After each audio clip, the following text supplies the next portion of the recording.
कोथरूड या गावामध्ये विद्यार्थ्यांचा गुणगौरव सोहळा या ठिकाणी संपन्न झाला। आपल्यासोबत संस्था चालक सोळंके सर आहेत। सर, या ठिकाणी तुम्ही गुणगौरव सोहळा संपन्न कार्यक्रम घेतलेला एकंदरीत पाहायला गेलं तर या कार्यक्रमाला आमदार प्रकाशदादा सोळंके देखील उपस्थित होते। त्यांनी काय घोषणा केली आणि विद्यार्थ्यांना काय मार्गदर्शन केलं? सर्वांना नमस्कार।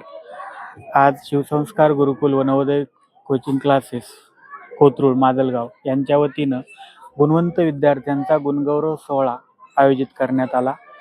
या कार्यक्रमाला प्रकाशदादा सोळंके माजलगाव विधानसभा चे आमदार प्रकाशदादा सोळंके उपस्थित होते। त्याचबरोबर स्पर्धा परीक्षेतील नामवंत जे अधिकारी वर्ग होता श्री धैपळे साहेब, त्याचबरोबर गोविंद कदम सर, अर्जुन सर असे अनेक अधिकारी कार्यक्रम प्रसंगी उपस्थित होते।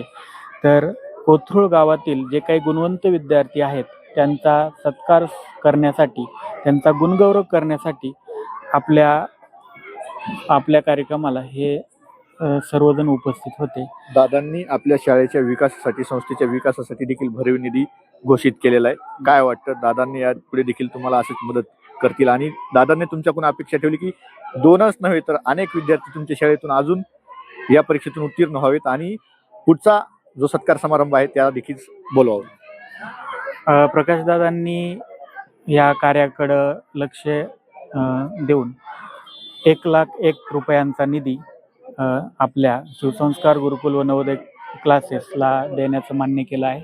त्याचबरोबर या पुढेही कोथरूड गावातील, त्याचबरोबर पंचक्रोशीतील विद्यार्थी स्पर्धा परीक्षेच्या माध्यमातून पुढे यावेत।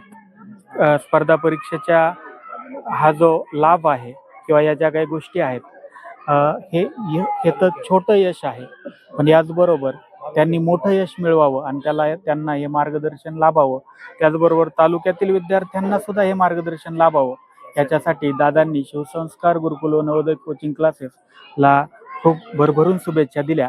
आणि यापुढील शिवसंस्कार गुरुकुल व नवोदय क्लासेस हे जे क्लासेस आहेत त्याची सुरुवात आपण माजलगाव मध्ये सुद्धा करणार आहोत, जेणेकरून फक्त कोथरूड किंवा पंचक्रोशीतच नाही तर माजलगाव तालुक्यामध्ये हे सर्वांना, या सर्व विद्यार्थ्यांना या संस्थेचा लाभ घेता यावा आणि अनेक विद्यार्थी सैनिकी स्कूल, नवोदय, स्कॉलरशिप, NMS अशाही अनेक स्पर्धा परीक्षेतून पुढे यावेत। गुरंगे सर सुद्धा काय आज कोथरूडमध्ये दादा आले होते। दादांनी 15 लाख रुपये निधी या ठिकाणी वाचनासाठी घोषित केला आहे आणि यापुढे देखील असे कार्यक्रम होत राहत, विद्यार्थ्यांचा गौरव होत राहावा असं देखील त्यांनी अपेक्षा व्यक्त केलेली। दादांनी खरं तर दादा येतील का नाही असं मला तर वैयक्तिक वाटत होतं। आमचा कार्यक्रम, आमच्या संस्थेचा कार्यक्रम एक छोटासा वाटत होता आणि छोट्याशा कार्यक्रमाला पण दादांनी येऊन छोट्याशा कार्यक्रमाला खूप मोठं असं बनलो आणि बाकीचे मान्यवरही इथे उपस्थित राहिले आमच्या शब्दाला मान देऊन। आणि हे माझं आणि आमच्या संस्थेचं काम आहे, हे आम्ही ह्याच्यासाठीच कार्यक्रम केला की विद्यार्थ्यांना प्रेरणा मिळेल आणि इथून जागे होतील, बाकीच्या विद्यार्थीही जागे होतील की आपले भविष्यात आपणही काय करू शकतो।